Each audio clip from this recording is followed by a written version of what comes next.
Everybody. My name is Nick Bryant, and welcome to the aptly titled Nick Bryant podcast. I studied philosophy in college. I aspired to either be a philosopher or a well-educated parking lot attendant. I ended up as a writer, but I've often thought that being a parking lot attendant would have been a far more lucrative vocation. As a freshman, I had to read René Descartes, the French philosopher from the 1600s. Descartes profoundly said cogito ergo sum, which translates from Latin into English as I think, therefore I am. Descartes felt absolutely that I think, therefore I am established his ontological existence. In fact, I think, therefore I am is the most quoted sentence in Western philosophy. According to what is perhaps philosophic apocrypha, Descartes met a strange demise. One night he was at a cocktail party and he was asked if he wanted a drink. And he said, I think not. He subsequently vanished and was never heard from again. It would be another 350 years before a virtual Western philosopher established his ontological existence in such a short sentence. Strangely, that philosopher was not from academia, but he was the creation of Joel and Ethan Coen. I'm talking about the dude from The Big Lebowski. The dude established his ontological existence with 3 words. The dude abides. And now the time has come to merge the dude's immortal utterance with Descartes' famous ontological statement. Today's philosophy majors should be taught, I abide, therefore I am. It's impossible to know what goes through the mind of an incomprehensible, manifold genius like the dude. But I sincerely think if the dude was here today, he'd suggest that you should abide by contributing to Nick Bryant's Patreon.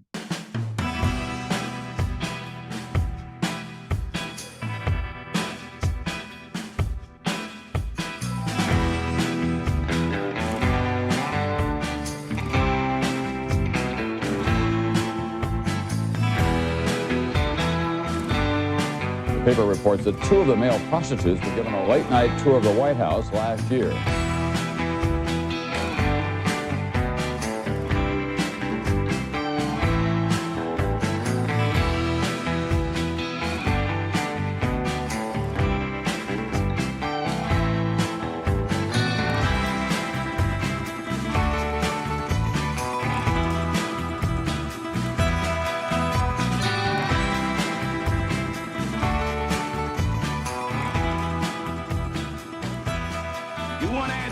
I think I'm entitled. You want answers. I want the truth. You can't handle the truth. Hi, everybody. Welcome to the Nick Bryant podcast. My guest today is Jake Hanrahan, a swashbuckling journalist and filmmaker. How you doing today, Jake? Yeah, really good. Thanks for having me. You have an organization called Popular Front. Could you tell us a little bit about that? Yeah, sure. It's my media organization, I guess, a platform. We make documentaries, we do a podcast, we do articles, all sorts of stuff.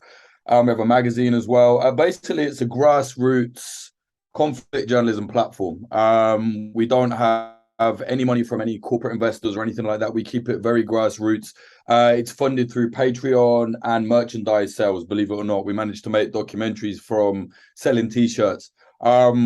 And it's the fastest growing independent grassroots conflict reporting platform in the world. And we're 5 years old this year. And it's been, very, very fast kind of growth. It's doing well. It's tricky though. We're starting to hit some hurdles now with censorship and whatnot, but overall things are going well. Great. I've read a number of your articles and also looked at a lot of the footage that you've been in. And when I said swashbuckling, I was not over exaggerating. You were in Donetsk, and I can tell the audience about it. In March of 2014, Russia-backed separatists began to forcibly take control of large areas of the East Ukraine. They started riots, invaded government buildings, and set up roadblocks. They were opposed by the Ukraine Revolution, favoring the ousted pro-Russian president. Could you tell us what that was like on the ground?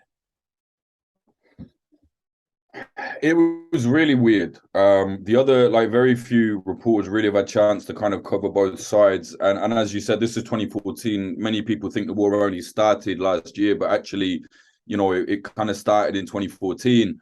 Sorry, I was there 2017. Yeah, and obviously the war started in 2014, and it was all contained in the east at that time. And there were these enclaves that Russian-backed separatists control. It was a very weird place, man. It was, I mean, I've never been to North Korea, but it was that kind of vibe. You know, we weren't allowed to do anything without having two minders with us at all times. They took us on this weird kind of goose chase, which you see in the doc. We kind of put it all together, and it was very odd. For example, they took us to this old lady and they said, look what the Ukrainians are doing to us. Don't get me wrong, there were, you know, Ukrainians had shelled the same sides, the same way that they had shelled on the other side. But it was, I mean, even the OSCE, it was very clear that most of the ceasefire breaks were from the Donetsk People's Republic. So they wanted to kind of show, look what the Ukrainians have done to the civilians, and so I said, okay, we'll go with them. We had no other choice. So we go to this old lady's house, really nice lady, Lubov, her name was. She was about 60, 70, and she had a big hole in her roof, and she said, oh, the Ukrainians shelled us, and now we have to live like this. Turned out she didn't actually live in the house that was shelled, and that house actually had been kept like that. I found out, you know, kind of through a little bit of more diligent questioning, that they kind of made her leave it like that. They didn't want her to repair it so that they could take people to it. And then another thing, she's, at the time it was Zakharchenko, who's since been killed in the Donetsk People's Republic, as all the high-level kind of originators of that region have been.